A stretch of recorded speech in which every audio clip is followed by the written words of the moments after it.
All right, guys, let me talk to you for a few minutes about chapter 23. Just a few things to point out.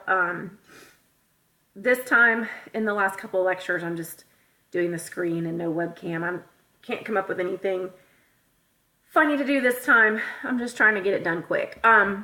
Okay, so chapter 23, hopefully you've read it, but as we know, Elizabeth has been murdered by the monster.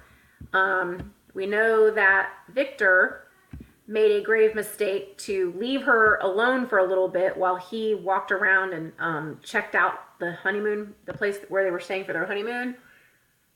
He tells us that he decided to go walk around just to check to make sure one more time that they weren't in any danger and that the monster wasn't lurking about. And of course, in those moments that he left her alone, the monster somehow gets in her room through a window and strangles her to death. So yet another kind of careless mistake that he makes, I guess you could argue. And so once again, he falls in literal physical illness. He falls to the ground when he finds her dead. So no surprise there. So then after a series of narration, he, after the whole shock and awe of the whole situation, he decides he's got to get back home because he is worried about his brother Ernest and his father's safety. And he's kind of recalling that right here, the death of William, the execution of Justine, the murder of Clerval, and lastly, my wife. Even at that moment, I knew not that my only remaining friends were safe from the malignity of the fiend. My father even now might be writhing under his grasp, and Ernest might be dead at his feet. This idea made me shudder and recalled me to action.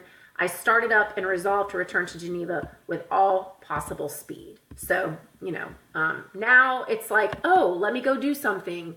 Let me take action after 4 of the people I love are dead. Typical behavior of a tragic hero. Remember the procrastination thing. So he goes back to Geneva, of course, and this is what he tells Robert Walton in his narration. So he says, "Mine has been a tale of horrors. I have reached their acme, and what I must now relate can be but tedious to you. I know that one by one my friends were snatched away. I was left desolate. My own strength is exhausted, and I must tell in a few words what remains of my hideous narration.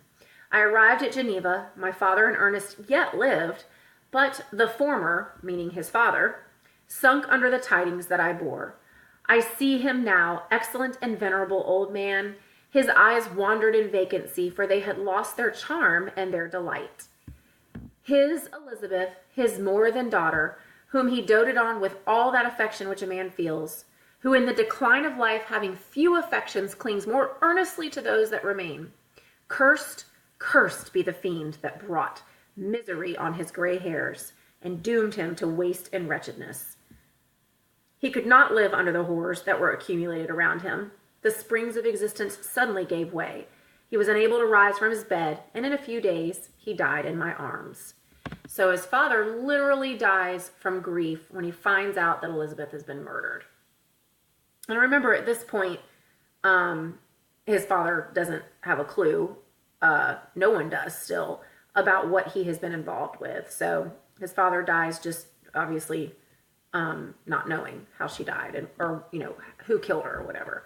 So his only surviving relative, so to speak, is Ernest. And Mary Shelley never really even tells you what becomes of him. It's just kind of one of those holes in the story that she never really ties up. So anyway, he proceeds to tell us that, of course, as his habits would continue, he literally goes into a psychosis over this whole thing. Right here, he's talking about he was so deep in grief over the situation, he literally went mad, and they had to commit him for a few months. It says right here. He kind of hints at the fact that he actually had to be committed. He says, "They called me mad, and during many months, as I understood, a solitary cell had been my habitation." Literally was in solitary confinement. He was so physically and mentally distraught. So he finally comes out of his stupor, and this is what he says. As the memory of past misfortunes pressed upon me, I began to reflect on their cause. The monster whom I'd created, the miserable demon whom I'd sent abroad into the world for my destruction. I was possessed by a maddening rage when I thought of him, and desired and ardently prayed that I might have him within my grasp to wreak a great and signal revenge on his cursed head. So see, now his obsession has shifted from the pursuit of knowledge, the pursuit of creating a life, of reanimating life, all of that the whole book's based on.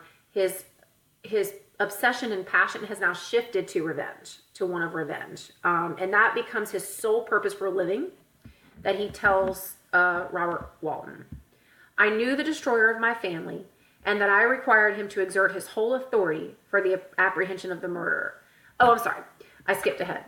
So now, interestingly, towards the end of chapter 23, he decides a little too late that it's time to go fess up.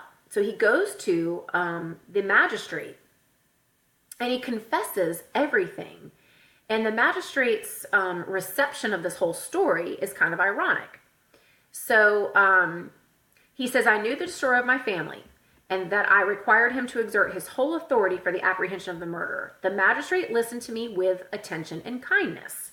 So at first, of course, the magistrate says he will listen to him because Victor's coming to him telling him he knows who the murderer is, right? No harm in that. So he says, the magistrate appeared at first perfectly incredulous, but meaning like in disbelief. But as I continued, he became more attentive and interested. I saw him sometimes shudder with horror. At others, a lively surprise, unmingled with disbelief, was painted on his countenance. When I had concluded my narration, I said, this is the being whom I accuse, and for whose seizure and punishment I call upon you to exert your whole power. It is your duty as magistrate, and I believe and hope that your feelings as a man will not revolt from the execution of those functions on this occasion. This address caused a considerable change in the physiognomy of my own auditor. He had heard my story with that half kind of belief that is given to a tale of spirits and supernatural events. But when he was called upon to act officially in consequence, the whole tide of his incredulity returned, meaning like for a while I had him believing me, but then when I asked him to do something about it, he kind of slipped back into not believing me. He, however, answered mildly, I would willingly afford you every aid in your pursuit, but the creature of whom you speak appears to have powers which would put all my exertions to defiance. Who can follow an animal which can traverse the sea of ice and inhabit caves and dens where no man would venture to intrude? Besides, some months have elapsed since the commission of his crimes, and no one can conjecture to what place he's wandered or what region he may now inhabit.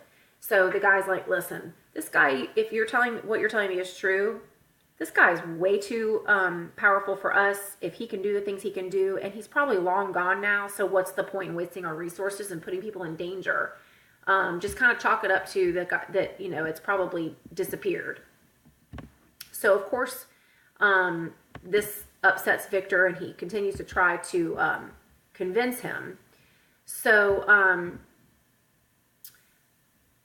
at the end here of chapter 23, he says, my revenge is of no moment to you, yet while I allow it to be a vice, I confess that it is the devouring and only passion of my soul. Okay, so I'm sorry. Here he's talking to Robert Walton. So he's kind of like, after the magistrate tells him, I'm sorry, we're not going to spend any time on this. He even hints to Victor that he really doesn't even believe him to a degree. He kind of thinks that he's sort of crazy. So Victor then tells Robert Walton right here, he kind of has to accept the fact that the magistrate's not going to help him. He says, my rage is unspeakable when I reflect that the murderer whom I have turned loose upon society still exists. You refuse my just demand. I have but one resource, and I devote myself either in my life or death to his destruction. So basically, if you're not going to help me, I'm going to take it upon myself. I am going to get this thing, and I'm going to kill it.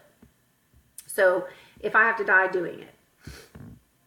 So he leaves us with, but to a Genevan magistrate whose mind was occupied by far other ideas than those of devotion and heroism, this elevation of mind had much the appearance of madness. So basically the guy looks at Victor like, dude, you're nuts. I mean, you go right ahead.